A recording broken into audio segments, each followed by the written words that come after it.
Okay, where do co-ops come from? One place is, of course, people get together, friends, you know, get together, buy a place. It's usually a small group. A couple of weeks ago, I visited a little co-housing group, 4 units, 5 units in East Oakland. It was spectacular. They had got together and bought this thing together. It's not uncommon, and they don't always call themselves co-op, like co-housing is the current term of art, but it's basically very similar. Then, as was mentioned earlier, you have developers who initiate them, CDCs, MHAs, CTLs, whatever, community land trusts, unions, whatever. HUD historically has done this with developers. There are about 60,000 HUD co-op units in the United States at last count. They usually have, as said, multiple funding sources, often tax credits. They can be rehabilitation or new construction. They can be self-governed, or they can be leasing co-ops. Some people ask about tax credits, and CDCs are these things that often do what are called leasing co-ops, where they own the property and they give a master lease to a co-op, or in the instance of a land trust, they'll give a land lease, and that allows them to use tax credits.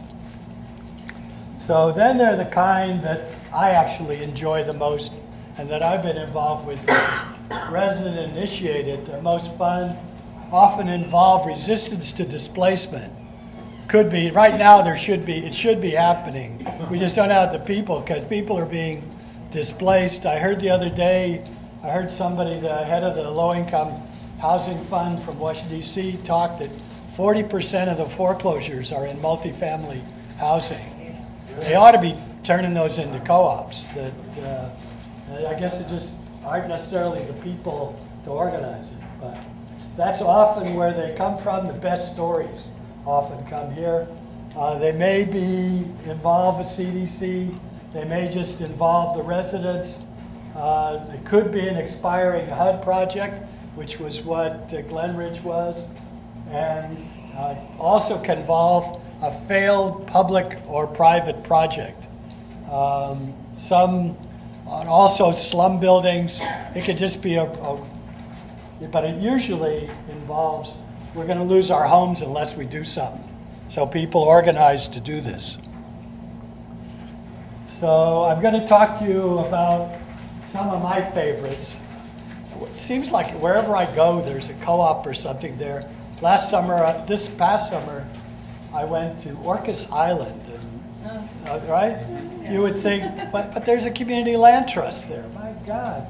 So, but actually, I must be getting better. I didn't go tour the land trust.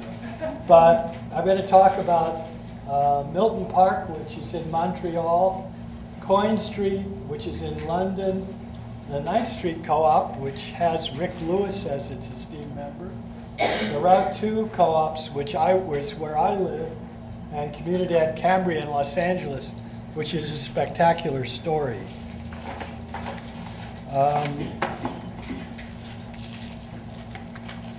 Okay. First, Milton Park. Okay, Milton Park is an unbelievable project. First of all, it's in Montreal, which is a sensational city. It involves 25 acres. And in those 25 acres are 20 housing co-ops. There are 579 units and a cafe, which is their community center. It's a great cafe. And what happened here is, see this tower here? A developer bought these 25 acres of Montreal. It's right near McGill University, if any of you know. They're near downtown. And was going to build these office towers on these 25 acres. And went bankrupt. It was sort of a period like now where things were falling apart. So the project went crazy. So what are you going to do with it? And the housing there, the picture's not that great, but the housing is sensationally beautiful. It's French Victorian housing. It's just absolutely gorgeous housing. And the idea of tearing it down would be crazy. So when the developer went belly up, they had been organizing against the developer. When the developer failed, they organized and bought these 25 acres of Montreal. They formed a development corporation which did this and formed these co-ops. If you speak French, which I'm sure all of you do, there is a YouTube video about Milton Park. It's in French. There also is a book called The Milton Park Affair, which tells the story of how this happened. One of its secrets was that the owner of Seagram's Liquor is from Montreal, and she's a historic preservation person. And this housing is so beautiful that she wanted to preserve it. So she was the secret political power behind how this happened. These 20 co-ops were formed. Next, we have this amazing project in London. I know there's some CDC people. This is the ultimate fantasy of CDC people. This is on the Thames River. It's 13 acres of London. It was a part of London that was wiped out in the Blitz. And somebody was going to build it and build these same office towers. They always want to build these towers. And the community got together to fight the building of these towers. And it happened that the London government at the time was a very progressive government, sort of, I guess they would just say out and out left, socialist, whatever you want to call it. But the last act they did was to give this 13 acres to a nonprofit, to a CDC or an EDC. And one of the things they did is develop co-op housing. This picture is of some of the co-op housing. They developed 220 units of cooperative housing.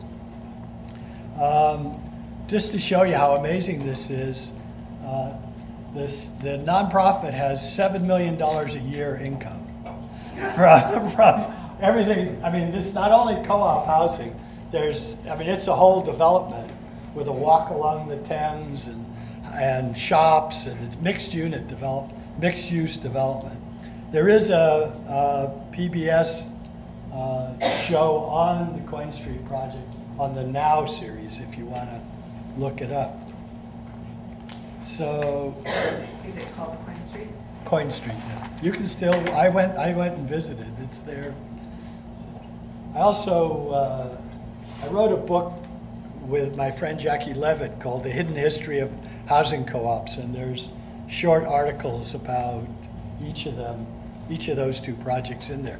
They're just both spectacular. Now, that's interesting.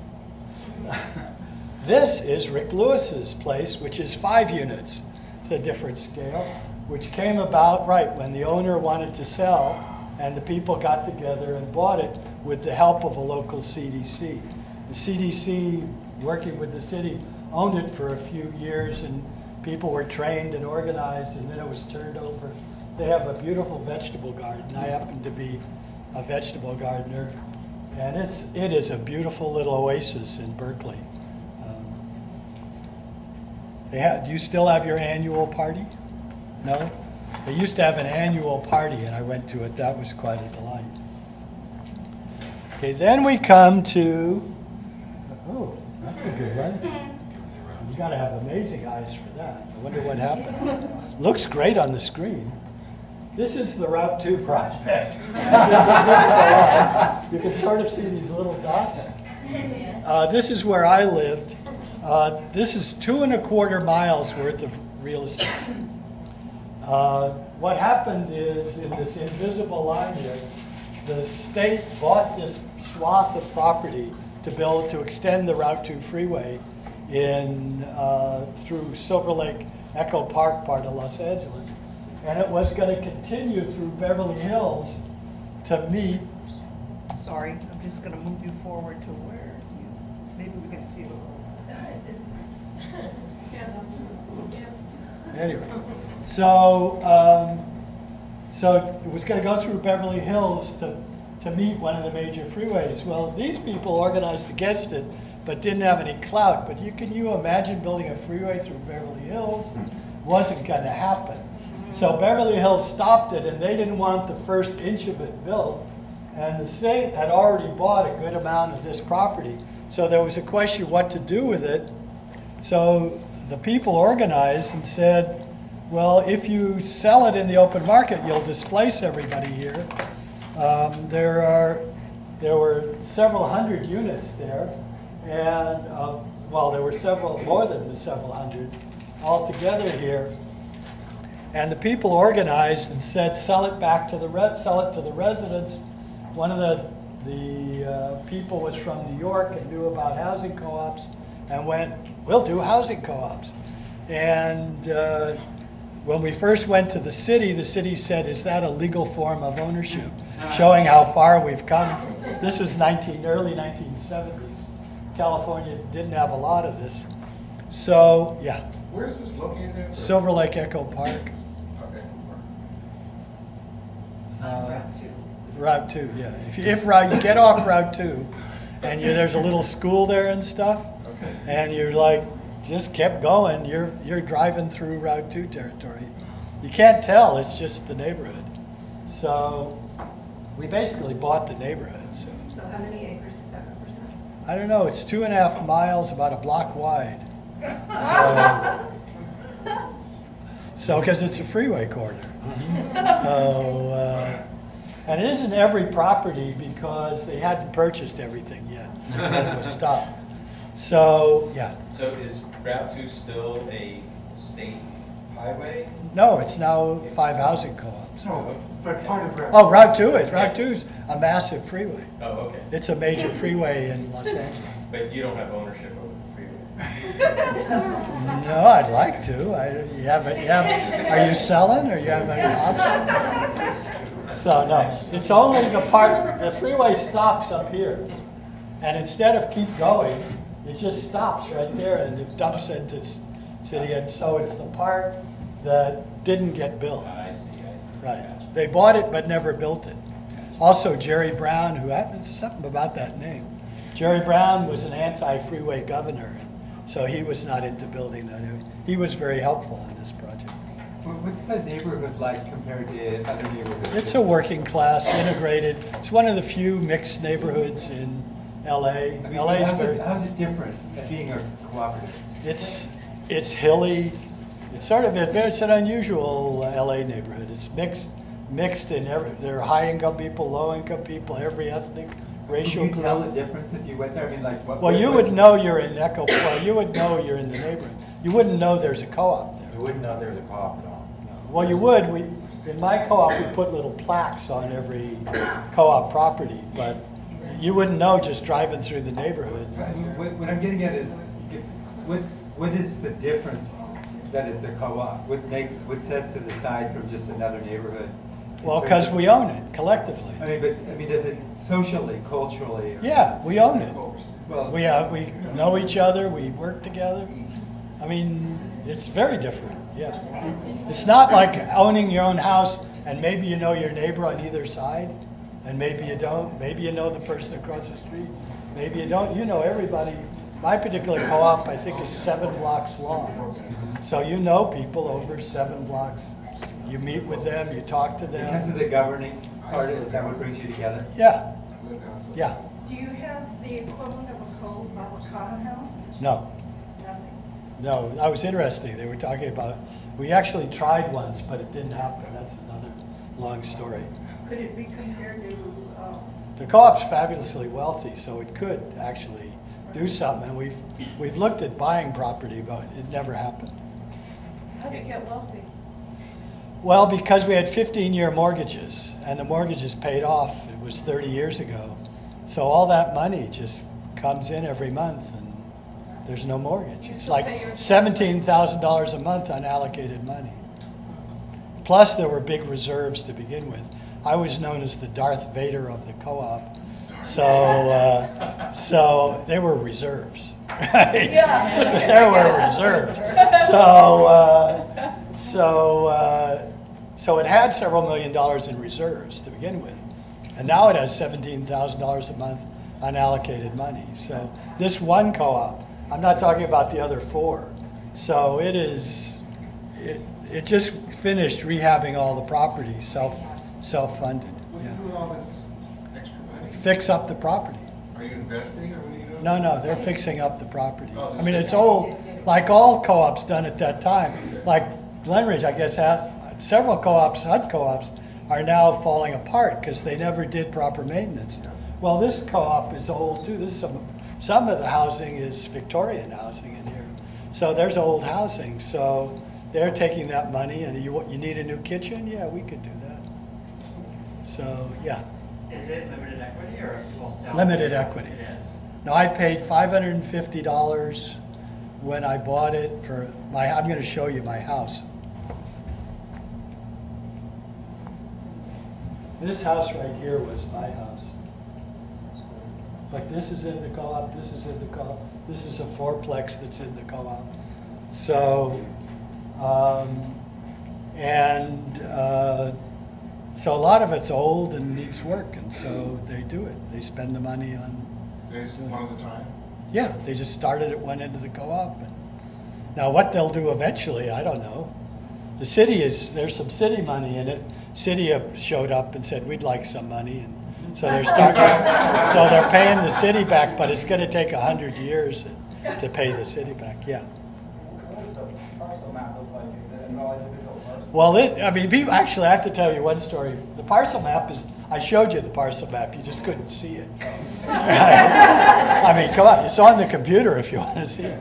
It's a long, narrow strip then it's dotted with the properties. Like this, as what they had bought at the time, they didn't do it. Actually, it was interesting because the title company went crazy. Because usually when you close a project, the title company's in front saying there's no construction going on and that it's there and everything. What the heck was the title company going to do? Like in my co-op, when it's 7 blocks long, dotted around. And so they finally agreed they would keep driving through, so they could look at all the property and call it, say nothing's happening. So, and the lenders, of course, it has a blanket loan with non-contiguous parcels. So some of the lenders went, well, what? So, but they did it. That's one of the best stories here, because you heard all these stories about getting loans. The first loan on one of these co-ops, it wasn't this co-op, it was a 33 unit. The co-ops go from 33 units to 98 units. We formed a development corporation, and everybody insisted you have to have outside people. I was actually the only outside person. They kicked everybody else out, and so I hung out. Why they accepted me, I don't know, but they accepted me. But they had a very hard time getting a lender. They finally got a lender interested, and they waited. The staff, we had staff. The staff waited around the office. The office couldn't have been funkier. It was in an old building. The people all the people in the co-op had donated stuff, or got stuff from garage sales. That's how the office was staffed. The staff is waiting for this last best lender to show up to do this. And finally they couldn't wait anymore. They went to lunch. When did the guy show up? During lunch. The only person left of the office was the bookkeeper, who was going crazy trying to get the books straight and was annoyed that somebody was interrupting her. And the guy came in and said, "Do you have a map of the property?" And she went, "Here." "Leave me alone." And the guy went off. He called the next day and said, "You people are the real thing," and gave us the loan. No whining, no dining, but he looked at the office. It couldn't have been funkier. Nobody's whining and dining him, and he just made the loan. It was really amazing. It was truly, so it doesn't always work all that way, although the numbers here were sensational. Are there properties in between? Yeah. Could they be acquired, or is They there? could be, yeah. They haven't really done it. They talk about it sometimes. So in that regard, is it similar to Crisp's Eagle Village? No, Crisp is sort of in the middle of it. Crisp is more aggressive in trying to buy stuff. And Crisp is really, at the heart of it, one human being. So these are real, this is a collective of low-income people. The average age, when I looked in 2000, was $10,000 a year. So these are low-income folks. So anyway, but we could talk I can tell you stories. Yeah. So you said, you started to say that you bought it for $550 or so? Yeah, and I sold it for $750. It's very Profit. Hey, what do you want? Yeah. Right. So I got, yeah, pretty good. 20 years, I got the little. This is an unbelievable project. This is Comunidad Cambria in LA. This project started because the head of the housing department in Los Angeles came to my class and talked and said, the problem is nobody's doing slum buildings. So I figured, okay, let's do a co-op in a slum building. So what's the worst slum building in LA, according to the Underground newspaper? This building. So I figured, let's do it. So, but it was not only that it was a wonderful slum building, but it was these three ladies, really. The property was basically abandoned. It was very, like, in New York, it would have been just another building. In LA, it was a very unusual building. We have somebody from Minneapolis here. Is Margaret still here? Yeah. I remember it was owned by a nurse in Minneapolis who had inherited it from her slumlord father. And she, of course, was thrilled to own a slum building in LA. So, and it was also, it had like a dozen entrances. It was designed by a famous French architect, actually. Something that we kept very quiet because historic building issues we didn't want. But it was a drug supermarket. And you could not keep anybody out because it had all these stores. And you'd have a little tap on your door, and there'd be a guy with a pistol in your face, on your window. Pistol in the face, let me in. So all night long, this was a gang lived in the building. There are bullet holes in the outside of the building. There used to be fights with automatic weapons from the street back and forth with this gang. And there was a pedophile also lived in the building, and a few mentally ill people who were just doing their thing. So the people went on a rent strike, led by these three ladies, and I got involved in the project because of that. Legal aid had actually brought me to the building, and so I talked to the owner, and the owner, of course they were willing to sell, and on pretty good terms, because it was that or go to jail. And, but they wouldn't sell to the tenant, so I had a little nonprofit, so I bought the building, except at the very last minute, as the check was in the hands of the seller, I signed an option over to these people. So, there was a little curse, but the guy had the check in his hands. He was not about to not sell. But to show you how courageous these people were, it needed massive rehab. And the gang at one point said, if you do this, we'll burn down the building. Right, that's a fairly serious threat. So what the ladies did is they had some money from various foundations and stuff. So people really loved these ladies. They bought fire extinguishers for everybody in the building. Show how spunky they were. So they did, in the end, have to do a membership nonprofit rather than a co-op, because the owner had taken all the toxics out of the building and stuffed it into the sub-basement. So it was a stage, whatever you call it, toxic area. So, so it's basically a zero equity co-op. It costs $50 to buy a membership, and it's run just like a co-op. It actually has a spectacular hall down here that they have a great community space, just spectacular community space. How many units and how long did it It's take? 40 units. It didn't take that long. It took maybe a year, 2 years maybe. To renovate? Well, it took like 6-8 months to renovate. No, I must have taken a year, the whole project. It didn't take that long. So Wow.